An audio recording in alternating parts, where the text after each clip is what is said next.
We're asking support from our Shaykh, inshallah, in this holy times, to send us something, what is important, what is beneficial for us.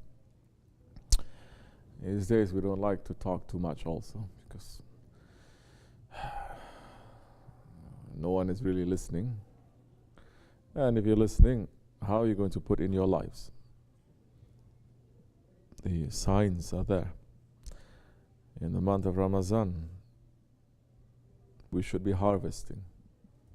Month of Ramazan, you're going to see now what you have planted, what you are gaining. Then you'll know by yourself where you are, and you know how to fix. Don't just be so happy, and just don't be so angry or sad if you're not. There's still time. Allah is still giving us the breath of life. These months, these nights, there is still time. So many times it is better to feel that, oh, I didn't do enough. So you are running to do more. You're racing. Than to think, oh, I'm nice and easy. I'm just going to take it easy. There is no retirement in Islam. There's no retirement in tariqat. There's no retirement from fighting the ego. So in this first Jummah, the first zikr of the month of Ramazan, we're asking Allah to accept our weak service and for Allah to give us more intelligence and more patience and more strength of the iman to be able to become better ones, inshallah. Go and renew your wudu. Go. And so we have this month that Allah subhanahu wa ta'ala is making mankind to understand how weak he is, and to make mankind to understand how much Allah subhanahu wa ta'ala has also given to us, that if we're following it properly, how strong we can be in every way. You understand? In Islam, the more that you understand you're depending on Allah, the more stronger you are. It's not the more weak you are. The more you are depending on yourself, on your intelligence, on your own prayers, on your race, on your nationality, on your politics, the weaker you are. Weak. But more you are depending on Allah and saying, I don't know, I did all of this, but Allah knows better, His Prophet knows better. Awliya Allah, we must hold on more firmly to them. There's a time more wisdom is going to be given to you. More in this month, you're able to understand, you're able to feel. Some you're able to experience things. And so,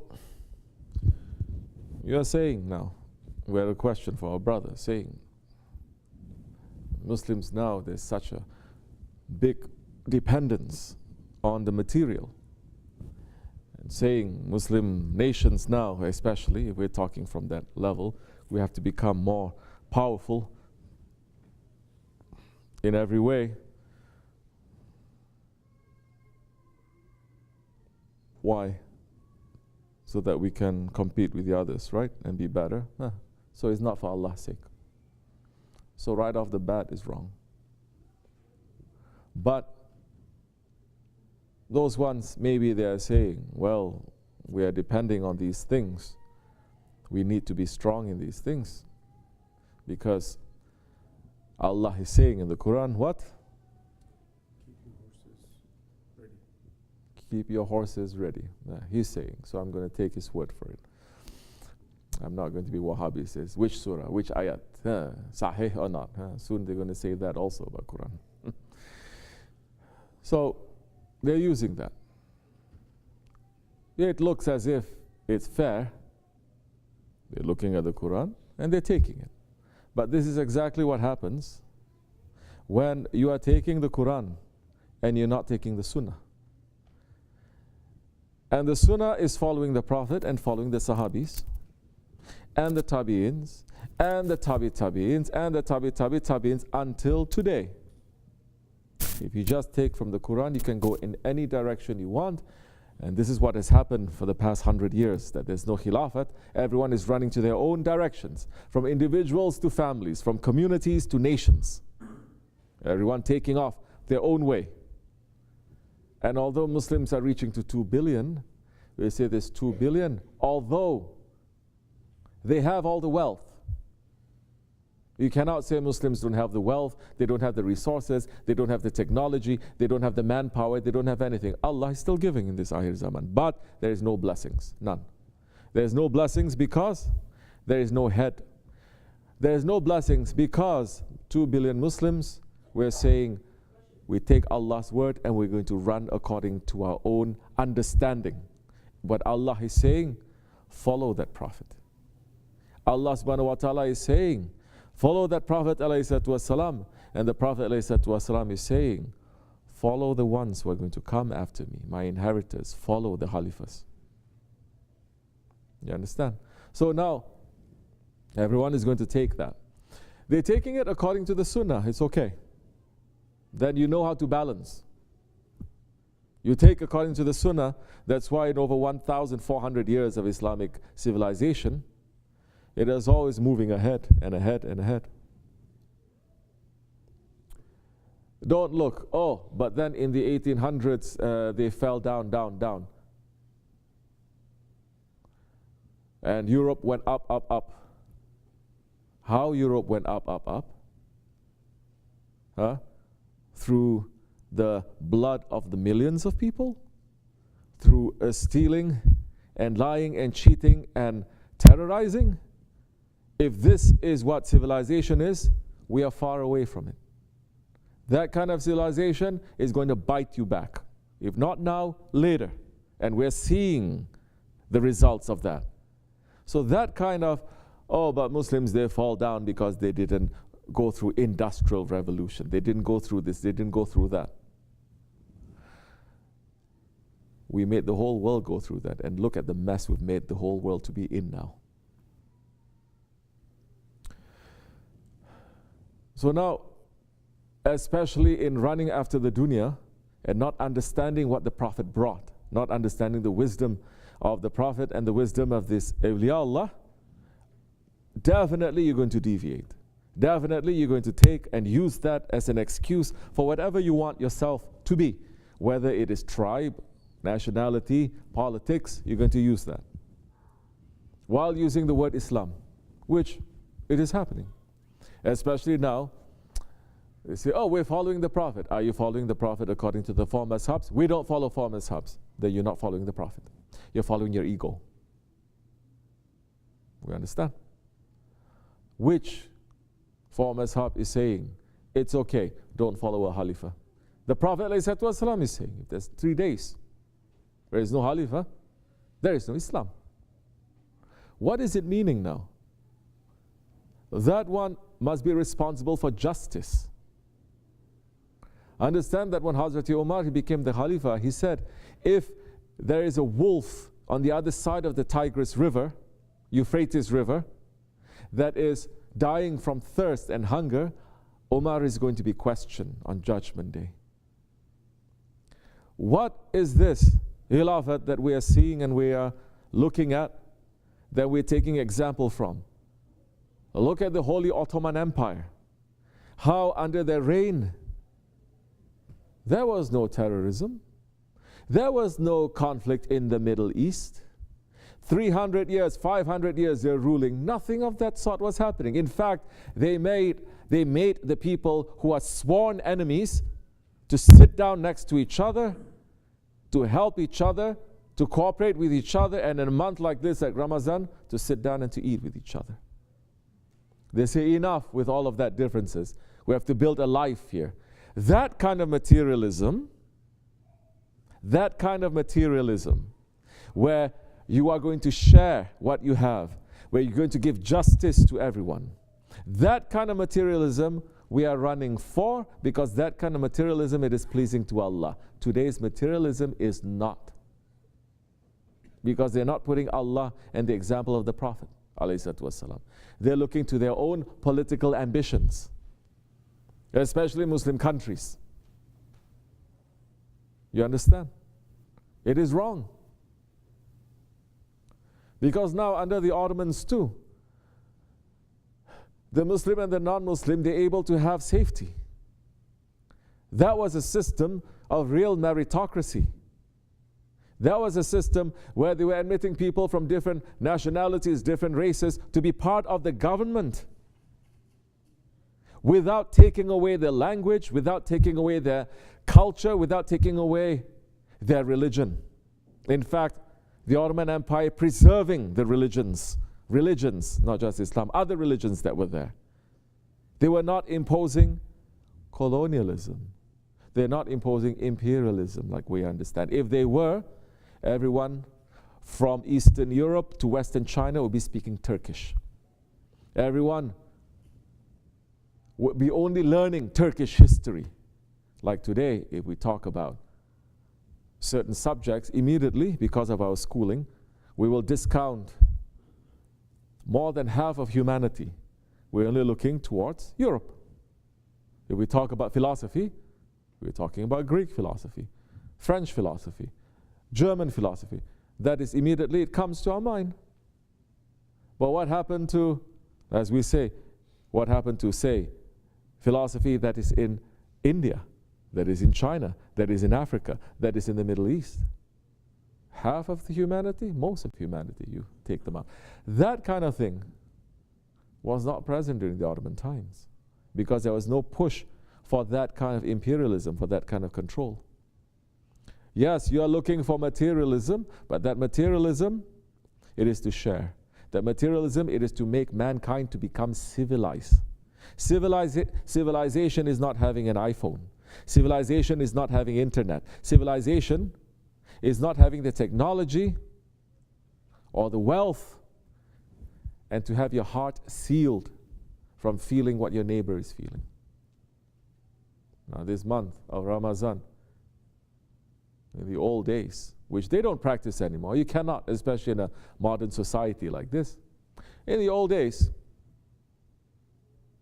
we're talking about maybe still it's practiced in Muslim countries. Person who is cooking in Ramazan, he cooks. I cannot just cook like this, I have to share with my neighbor.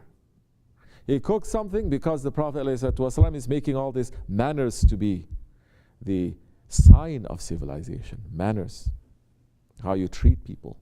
If religion, any religion that is not giving you manners, that is not teaching you how to treat people properly, treat people compassionately, treat people the way that the sun is treating everyone, giving the warmth to believer, unbeliever, white, black, brown, the sinner and the saint.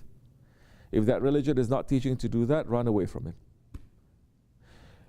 If the religion is teaching you that, hold closely to it.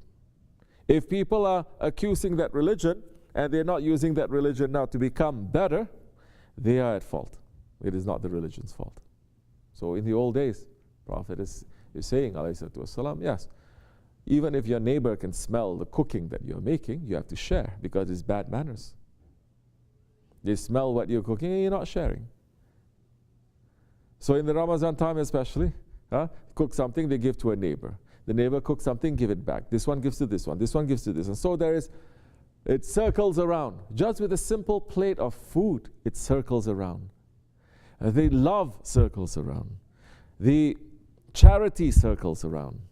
You feel now that you're part of a bigger community.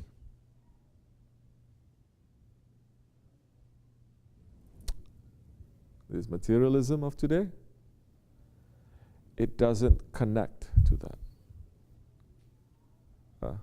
It doesn't. So we need to take what is good and what is useful.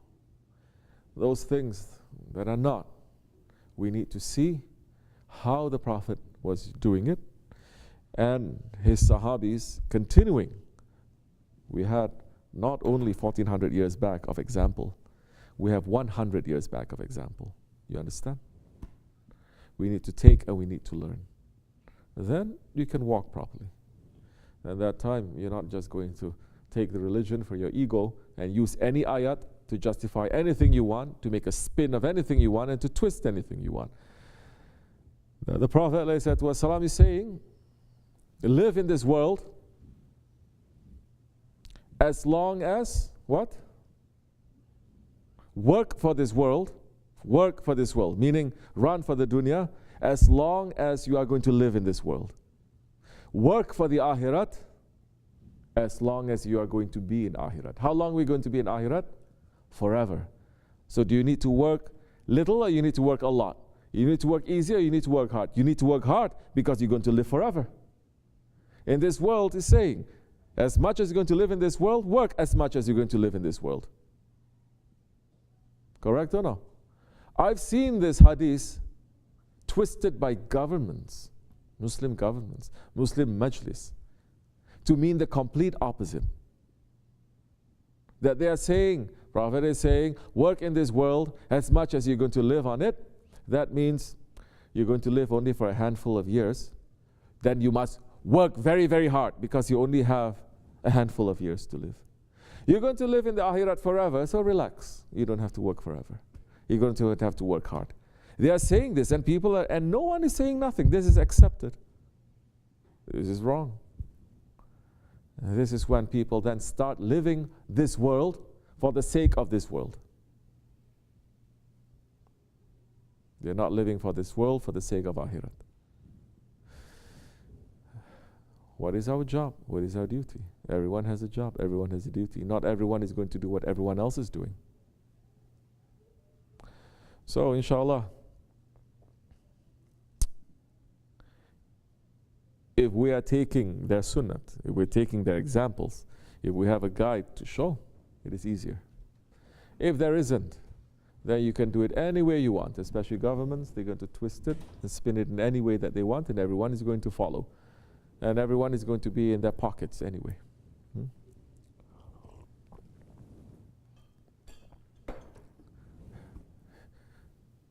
We're asking to be clean in these days, inshallah. And to be simple. And to run away from the dunya. This is what the Ramazan is. To remind us of akhirat. Then, that time, inshallah Rahman, when you're holding your ego tightly, and then you're releasing it only on your own command. If you're doing that, that one will work for you. You don't have to work so hard. He will work for you. You understand? He will work for you. That much that you're controlling your ego, that is worth more to Allah than all of your prayers that you're doing in ghaflat. May Allah forgive me and bless you. May Allah raise the station of our Shaykh, inshallah. Wa min Allahu tawfiq. Al-Fatiha.